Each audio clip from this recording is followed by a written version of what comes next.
That gives you a measure of how densely populated California is and how much the housing shortage is.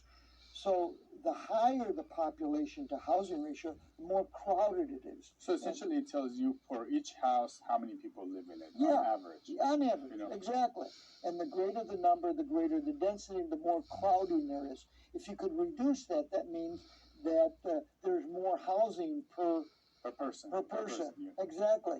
So the state goal since 2018 is to bring California's population to housing ratio down, because California is one of the higher ratios.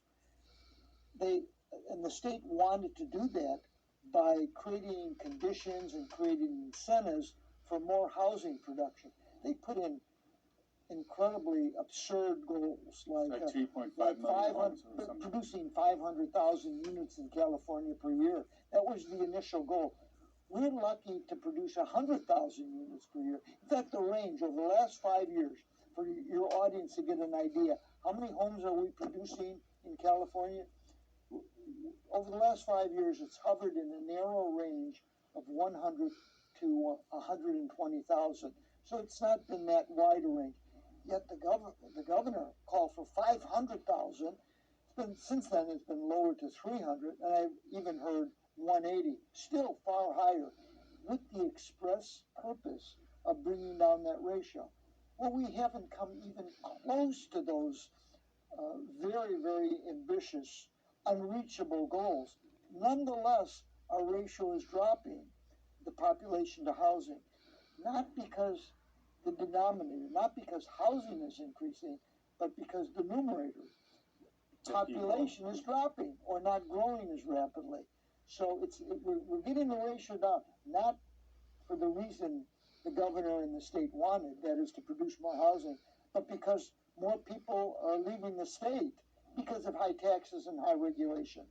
Can you explain that? Why are people leaving the state? Because this is a beautiful state, a lot of...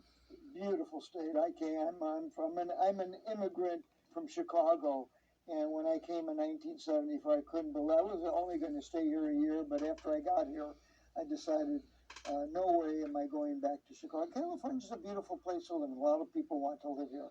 It's an incredible environment. There's a measure that the Department of Agriculture puts out. It's an amenity measure. It measures the amenities in each county in the nation. It measures things like climate, how warm or cold it is in the summer, the winter, mountains, the greenery, the environment, quality of air, all of that. And California comes out #1 of all 50 states on just about every measure. Well, so you're right. A lot of people want to live here, but people are moving out. So to answer your question, why is that? Well, companies, and we did a survey recently, we'll get to that. We did a survey, companies are leaving the state because of high taxes and high regulation. It's more costly to do business here. And in an increasingly competitive global environment, companies